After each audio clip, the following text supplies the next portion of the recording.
कांग्रेस की रणनीति से क्यों लगने लगा है बीजेपी को डर?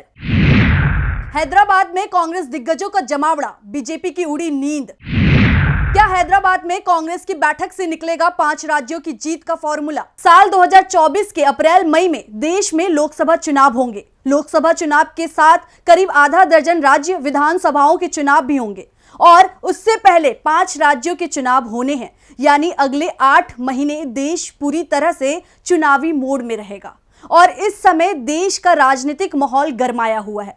फिलहाल सभी दलों की निगाहें 5 राज्यों के विधानसभा चुनावों में लगी हुई है, जिसका ऐलान 1 महीने के अंदर ही होना है और देश की मुख्य विपक्षीय पार्टी कांग्रेस 5 ही राज्यों में सत्ता की लड़ाई लड़ रही है। 2 राज्यों में तो इस समय भी उसकी सरकार है, 2 में वो मुख्य विपक्षीय दल है। ऐसे में कांग्रेस के पास इन चुनावों में खोने को बहुत कुछ है और पाने को भी बहुत कुछ है। पिछले 1 साल से जिस तरह से पार्टी का ग्राफ तेजी से ऊपर की ओर बढ़ा है, उससे अब बीजेपी को डर लगने लगा है, क्योंकि 5 राज्यों को लेकर के जो सर्वे सामने आ रहे हैं उसमें साफ साफ दिख रहा है कि हर राज्य में कांग्रेस आगे बढ़ती दिखाई दे रही है और इसी बढ़त को और मजबूत बनाने की रणनीति हैदराबाद में कांग्रेस तैयार कर रही है। कांग्रेस की रणनीति से बीजेपी के खेमे में घबराहट दिखाई दे रही है। बीजेपी की इस घबराहट पर हम करेंगे बात। नमस्कार, मेरा नाम निकिता है और आप देख रहे हैं स्पेशल रिपोर्ट। हैदराबाद में कांग्रेस के दिग्गज जुटे देश की राजनीति पर मंथन। हैदराबाद से निकलेगी 2024 में इंडिया की जीत की राह। चुनाव से लेकर के संसद विशेष सत्र को लेकर के होगी चर्चा। हैदराबाद में कांग्रेस की बैठक शुरू हो चुकी है। पहले दिन कई मामलों को लेकर के मंथन हुआ। 3 दिन तक चलने वाली बैठक में 17 सितंबर का दिन बेहद खास होगा, क्योंकि इस दिन सीडब्ल्यूसी की बैठक के साथ ही राज्य में कांग्रेस की बड़ी रैली भी होगी। इसमें पार्टी की सर्वोच्च निर्णय लेने वाली संस्था 5 राज्यों के विधानसभा चुनावों और 2024 के लोकसभा चुनाव के लिए चर्चा करेगी और रणनीति भी तैयार करेगी। इस महत्वपूर्ण बैठक में राजस्थान, मध्य प्रदेश, छत्तीसगढ़, तेलंगाना और मिजोरम में आगामी विधानसभा चुनावों की तैयारियों का जायजा लिया जाएगा। कर्नाटक चुनाव में मिली पार्टी की बड़ी जीत का असर तेलंगाना में साफ साफ दिखाई दे रहा है। 3 महीने में ही कांग्रेस की लोकप्रियता में 8 से 10% का उछाल आया है, तो राज्य की सत्ताधारी पार्टी वीआरएस और बीजेपी की लोकप्रियता इस दौरान तेजी से कम हुई है। तेलंगाना का बॉर्डर कर्नाटक से जुड़ा हुआ है और इसी के चलते राज्य की केसीआर सरकार भी कांग्रेस की बढ़ती लोकप्रियता से घबराई हुई है और कांग्रेस की इस बैठक को लेकर के तमाम रुकावटें खड़े करने की कोशिश कर रही है। लेकिन कांग्रेस ने भी साफ कर दिया है कि ना वो तो झुकने वाली है और ना ही डरने वाली है। वीआरएस सरकार की हर रणनीति का तोड़ कांग्रेस निकाल रही है। बीजेपी के साथ वीआरएस भी कांग्रेस के निशाने पर। तेलंगाना में वीआरएस की है सरकार, के चंद्रशेखर राव हैं राज्य के सीएम। कांग्रेस सरकार ने दिया था तेलंगाना को अलग राज्य का दर्जा। इस बार इसी मुद्दे को जोर शोर से उठाने की तैयारी में है कांग्रेस। कांग्रेस के निशाने पर देश भर में बीजेपी बनी हुई है, तो तेलंगाना में बीजेपी के साथ वीआरएस भी कांग्रेस के निशाने पर है। तेलंगाना की सत्ता पर इस समय वीआरएस का कब्जा है, इसलिए कांग्रेस और वीआरएस के बीच जमकर पोस्टर वॉर चल रहा है। कांग्रेस केसीआर सरकार को घेरने की कोशिश में जुटी हुई है। पार्टी ने पोस्टर के जरिए सरकार और सीएम पर जोरदार हमला किया। जगह जगह एक पोस्टर लगाए जिसमें सरकार की ओर से कमिश्नर खोरी की बात कही गई है।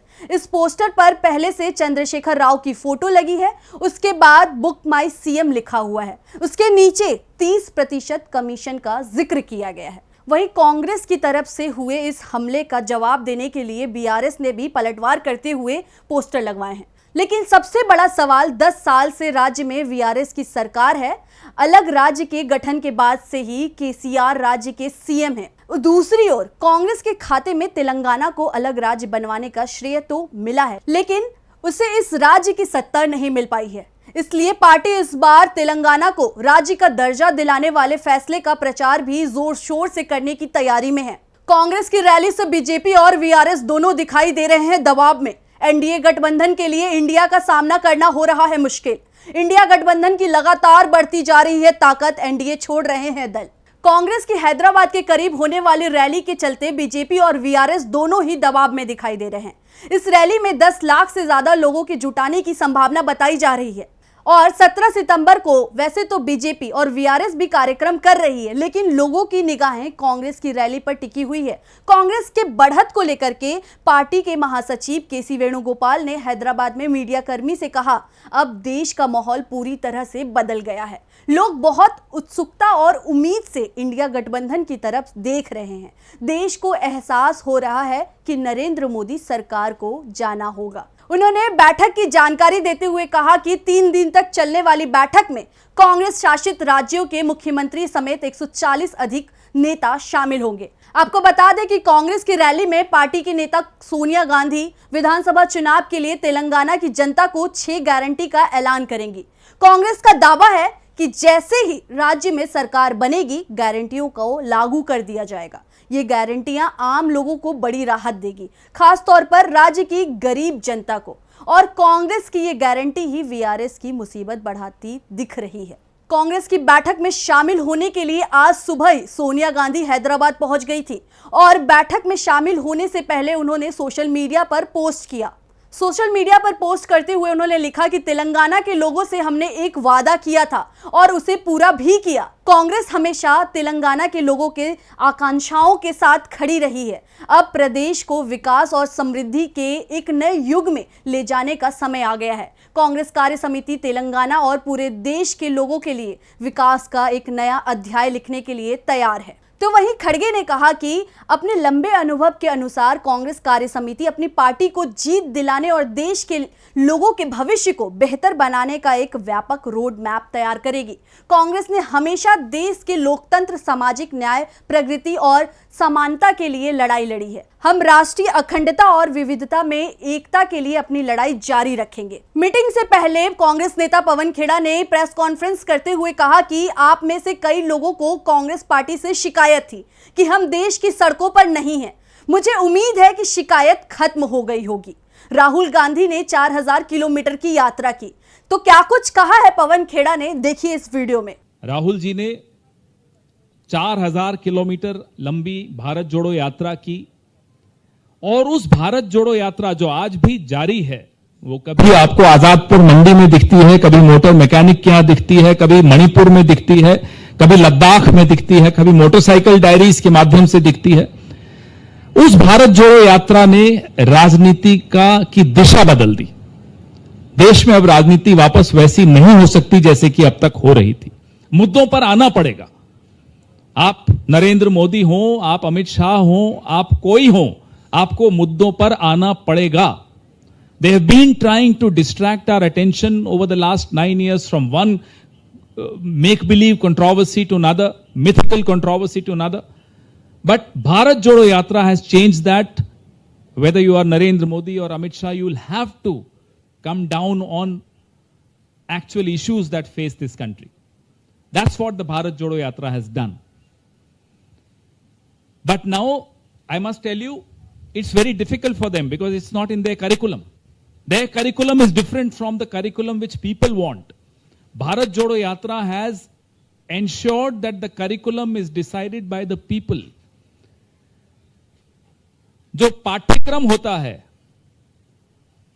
अब वो पाठ्यक्रम जनता तय करेगी। यह भारत जोड़ो यात्रा ने सुनिश्चित कर दिया। पाठ्यक्रम अब नागपुर से नहीं बन सकता, पाठ्यक्रम अब पार्टियों के हेडक्वार्टर से नहीं बन सकता, पाठ्यक्रम सड़कों और गलियों और गांवों और ढाणियों से बनेगा। यह निश्चित किया भारत जोड़ो यात्रा ने। साफ है, कांग्रेस सड़क हो या सोशल मीडिया, हर जगह बीजेपी पर भारी पड़ रही है।